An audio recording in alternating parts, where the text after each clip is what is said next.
정정한 차림. amat dekat tuh.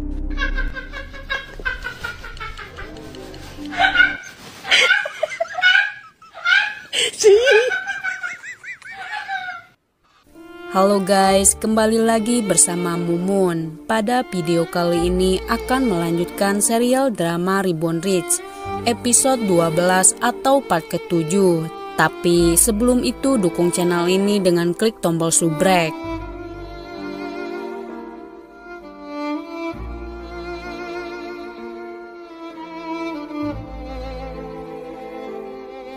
Scene dibuka dengan sang dokter hampir saja mengungkap rahasia pimpinan Yang Chul dengan Dr. Jung keceplosan tentang kondisi kesehatan sang pimpinan. Tentu istri pimpinan merasa rewas dengan Dr. Jung tiba-tiba menunjukkan sikap anehnya setelah menerima telepon dari seseorang. Si nenek tua ini merasa curiga bahwa Dr. Jung telah berbohong. Ia mempunyai firasat kuat tentang kondisi suaminya bahwa telah siuman. Kedua menantunya merasa mulai khawatir dengan naluriah ibunya tentang pimpinan Yang Chul. Sekaligus keduanya bertanya-tanya. Lalu Dr. Jung memberitahu fakta yang mengejutkan mengenai kondisi pimpinan Yang Chul yang telah didiagnosis mengalami gangguan serius pada kemampuan mental yang menyebabkan kebingungan dan kurangnya kesadaran akan lingkungan sekitar, atau singkatnya disebut dengan delirium. Akibat kecelakaan itu membuat kondisi kesehatan pimpinan Yang Chul sangatlah mengkhawatirkan dengan dampak kecelakaan itu sangatlah buruk. Dojun bersama sekretaris Lee sangatlah mencemaskan kondisi kakeknya yang sewaktu-waktu delirium itu akan kembali kambuh dan sewaktu-waktu kembali normal dalam kehidupan Jin Yang Chul. Lantas Dojun bertanya apakah ada cara lain untuk mengurangi delirium itu kambuh di hari yang tidak diinginkan seperti di rapat dewan nantinya. Meski ada, itu sangatlah berbahaya bagi kesehatan pimpinan. Terlebih pimpinan Yang Chul mempunyai penyakit yang akan beresiko pada kematian mulai menghantuinya. Mengejutkan, pimpinan Yang Chul sangatlah keras kepala bahwa ia ingin menghadiri rapat dewan hari ini dan meresmikan pendirian induk keuangan Sun Yang. Berulang kali keduanya mencoba membujuk pimpinan Yang Chul untuk memprioritaskan kesehatannya dari rapat dewan. Dengan kata lain, Dojun mau tak mau harus mengungkap fakta di balik semua ini, yang mana pimpinan lupa tidak memakai celana bahannya. Dari atas terlihat keren, dari bawah cuau. Dak marane nage hayang seri, tapi nya karunya ning. Sin kocak tapi mengsedihkan.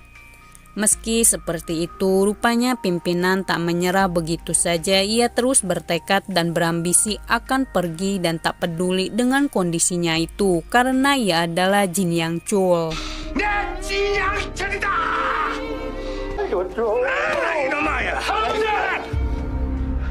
Pada akhirnya si kakek pun tersadar bahwa penyakit itu akan mengancam posisinya di perusahaan. Ia pun akhirnya luluh oleh Dojun. Walau tak ada cara apapun di rapat dewan dengan ketidakhadirannya pimpinan Yang Chul akan menghambat posisi kandidat dari Dojun.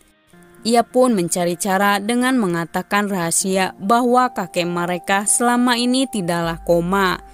Dia hanyalah menderita luka kecil dan mengatakan kalau kecelakaan itu bukanlah murni kecelakaan, melainkan keluarga mereka berencana melakukan pembunuhan. Maka dari itu Seong Jun harus datang ke rapat dewan untuk memberikan hak suaranya. Jika Seong Jun menentang pendirian perusahaan induk keuangan Sun Yang, dengan begitu ia akan masuk ke dalam kategori tersangka yang akan terbongkar di hari esok rapat dewan. Keesokan harinya tibalah pertemuan itu yang dipimpin oleh Pak Seyun sebagai CEO baru dari Sun Yang Investment. Ada dua kandidat yang bisa mereka pilih. Di antaranya adalah Dojun yang direkomendasikan oleh pimpinan Yang Chul sendiri dan sekretaris Lee direkomendasikan oleh perusahaan. Terlihat jelas semua anggota keluarga Jin nampaknya tak menyukai pertemuan ini yang seharusnya posisi Dojun diisi oleh Pak Yongki, putra tertua pimpinan Yang Chul. Suasana semakin menarik dengan Seongjun bersikap berbeda. Dia secara terbuka mendukung Do Jun sebagai pemimpin muda di perusahaan induk keuangan yang berjiwa muda. Tapi alangkah baiknya pria tualah yang bagus untuk memimpin perusahaan karena memiliki banyak pengalaman dan sudah mengetahui suka dukanya di perusahaan seperti Pak Yongki ini. Seongjun sepenuhnya mendukung ayahnya untuk menjadi CEO-nya yang memiliki pemikiran kolot. 제가 머리가 없는 애도 아니고 왜 갑자기 태도를 바꾼 거야? 된다고 생각하니 넌? Di satu sisi, pimpinan dibuat gelisah dengan keberlangsungan rapat dewan apakah Do Jun akan lolos tanpa kehadirannya di sana. Seperti yang diketahui jika pimpinan Yang Chul memiliki pengaruh yang sangat besar di perusahaan. Ia pun keras kepala ingin hadir dalam rapat itu, meminta Dr. Jung untuk memberi izin selama 2 jam agar ia bisa mensahkan posisi Do Jun. Sayangnya itu akan berbahaya bagi kondisi pimpinan jika ia meminum obat tersebut akan berakibat menemui ajalnya. Dr. Jung mewanti-wanti agar pimpinan Yang Chul tak melakukannya dengan dia akan mengalami kejadian yang tumpang tindih nantinya. Meski sudah diperingati, pimpinan Yang Chul tetap memutuskan akan pergi ke pertemuan rapat dewan. Hal itu memicu kehebohan dengan kejutan tak terduga dari pimpinan Yang Chul. Secara sehat walafiat mendatangi rapat dewan itu. Padahal rumor bersiulan bebas jika kondisi pimpinan Yang Chul mungkin saat ini sedang kritis antara hidup dan mati dengan beliau mengalami koma. Semuanya pun mau tak mau harus menyetujui keinginan dari pimpinan Yang Chul untuk menjadikan Do Jun sebagai pemimpin induk keuangan Sunyang. Tentu saja kehadiran beliau ada yang suka, ada yang tak suka. Dengan kehadirannya, semua bersikap bermuka dua, seolah-olah mereka menunggu pimpinan Yang Chul. Namun naasnya, Seongjun menguji ingatan dari pimpinan Yang Chul di depan semuanya atas insiden krisis minyak pada tahun berapakah. Awalnya pimpinan Yang Chul terlihat ketawa ketiwi dengan pertanyaan itu. Tentu pertanyaan itu sangatlah mudah baginya. Tapi karena mempunyai gangguan kemampuan mental yang menyebabkan linglung, penyakit delirium itu hampir saja terbongkar di depannya. Dengan cuculuk notnya itu benar-benar kelewatan. Alih-alih menutupinya, ia justru sengaja membongkarnya. Beruntung, Do Jun berhasil menyelamatkannya meski salah menyebutkan tahunnya. Hal itu membuat si kakek kesal dengan sikap Do Jun meremehkannya dan terburu-buru menjawabnya. Padahal pimpinan Yang Chul akan segera menjawab tantangan dari Seongjun meski ia sedikit kesulitan dalam daya ingatnya. Pimpinan Yang Chul sangat marah dan meluapkannya pada Do Jun meski terlihat ada salah satu ibu-ibu yang mendengarkan kemarahannya. Membuat si ibu itu ketakutan dengan sikap temperamen sang pemimpin. Dengan kemarahan yang menggebu-gebu membuat pimpinan Yang Chul pipis di celana dan mulai melebar kemana-mana. Do Jun yang melihat kejadian tak terduga mencoba melindungi kakeknya dari si ibu-ibu. Agar rahasia pimpinan Yang Chul tidak terbongkar, meski air kencing itu memiliki bau pesing yang khas, ia tetap melakukannya tak peduli dengan sekitarnya. Si nenek sudah mendengar jika suaminya sudah keluar dan menghadiri rapat dewan. Ia pun protes dengan tindakan sang dokter, tanpa terlebih dulu mendiskusikan tentang kondisi pimpinan.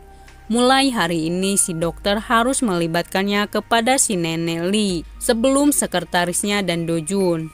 Hal apapun dan berita sekecil apapun harus memberitahunya terlebih dulu. Ia tak mau ketinggalan update terbaru dari pimpinan Yang Chul. Keluarga Jin akhirnya mengetahui rencana ayah mereka bersama Do Jun yang sedang mengungkap identitas dari si pelaku pembunuh berencana itu.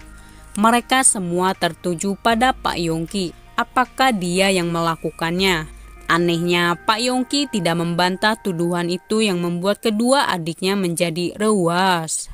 Scene beralih pada Min Yong masih mencurigai keterlibatan galeri seni milik Hyun Min yang terlihat menyembunyikan sesuatu. Secara mengejutkan, Hyunmin berkata jujur bahwa lukisan itu hanyalah replika dari yang aslinya. Ia mendapatkannya dari salah satu galeri seni bernama Galeri Sim. Dengan bertindak cepat, Pak Wu mulai mencari tahu ada hubungan apa Galeri Sim pada lukisan tersebut. Satu hal yang pasti, ia mendapatkan petunjuk atas informasi itu dengan cap itu sangatlah tak asing baginya. Ia pun tersadar bahwa cap itu sama persis dengan kertas memo yang ia temukan di mobil truk tempo lalu. Ternyata Pak Wu mendatangi studio lukis milik Nenek Li yang mempunyai hobi menggambar. Plot twist membagongkan, di mana dalangnya adalah istri dari pimpinan Yang Chul, yang tak rela jika Do Jun menjadi pewarisnya. 와, 대답을 못하노! 내 부자 병풍 서는 꼴을 내가 어떻게 봐요? Air susu dibalas air tuba umpama yang cocok bagi pimpinan Yang Chul saat ini. Sontak saja Do Jun terkejut dengan musuhnya benar-benar sangat dekat dan tak terduga sekaligus membagongkan. Secara kebetulan pimpinan Yang Chul mengetahui jika istrinya lah yang ingin membunuhnya. Seketika ia pun berlutut memohon permintaan maaf kepada pimpinan Yang Chul. Akan tetapi penyakitnya terbongkar dan diketahui oleh si nenek, sehingga ia pun aman dengan kondisi kesehatan pimpinan Yang Chul sangatlah menguntungkan dirinya. Maka dari itu ia terbebas dari amukan suaminya. Lalu ia pun langsung bertindak dengan cepat tanpa berkompromi untuk membawa pulang pimpinan Yang Chul agar ia mampu bisa mengendalikannya. Do Jun menjadi khawatir dengan neneknya sudah mengetahui semuanya. Di rumah si nenek sangatlah bahagia di atas segala-galanya dengan kondisi yang dialami oleh pimpinan Yang Chul. Rupanya ia sudah merencanakan pengkhianatan itu karena kesal dengan keputusan suaminya. Lebih memilih Do Jun cucu bontotnya ketimbang putra sulungnya. Dan si nenek menunjukkan sikap aslinya orang yang tak pernah puas dengan apa yang sudah dimilikinya. Hal itu menjadi pertanyaan besar bagi keluarganya, kenapa mereka merayakannya tanpa kehadiran keluarga Pak Yun Ki. Awalnya si nenek terlihat senang dengan situasi sekarang. Tiba-tiba Do Jun datang membawa kabar buruk bagi si nenek. Dengan ia mengetahui jika sang nenek yang terlihat baik dan tidak tertarik itu adalah dalangnya. Seketika raut wajah si nenek berubah total dan menjadi terancam akan kehadiran Do Jun. Rahasia penyakit delirium yang tadinya akan diungkap menjadi batal dengan Do Jun mengancamnya.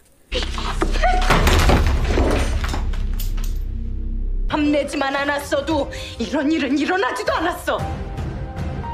Tentu itu tidaklah baik bagi si nenek dengan kejahatannya berhasil diketahui oleh Do Jun. Dengan begitu Do Jun meminta si nenek untuk tetap menjaga kakeknya sampai pengangkatan dirinya menjadi pemimpin perusahaan induk keuangan Sun yang selesai. Jika ia berani melanggar, Do Jun tak segan akan melaporkan si nenek kepada polisi dan mengungkap tabiat busuknya itu. Tak peduli jika itu adalah neneknya, tetap saja apa yang dilakukan oleh neneknya tidak dibenarkan. Dengan berat hati si nenek menerima kesepakatan itu walau ia sebenarnya enggan. Tapi mau bagaimana lagi cu? Tak berselang lama Do Jun menemui kakeknya. Ia pun memberitahu kalau kakeknya dirawat di rumah, kondisinya akan kembali pulih dengan ia dikelilingi oleh keluarga tersayang tapi membagongkan.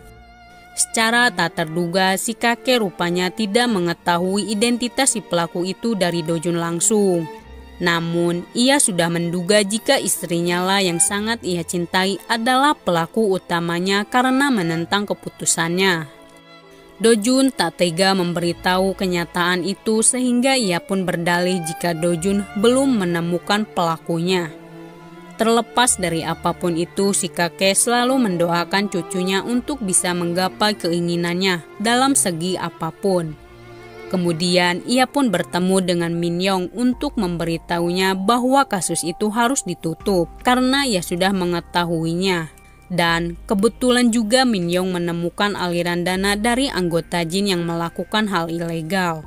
Sehingga Min Yong kecewa dengan keputusan Do Jun secara sepihak tanpa berdiskusi sebelumnya. 그럼 나도 나한테 어울리는 선택을 해야지. 맞아.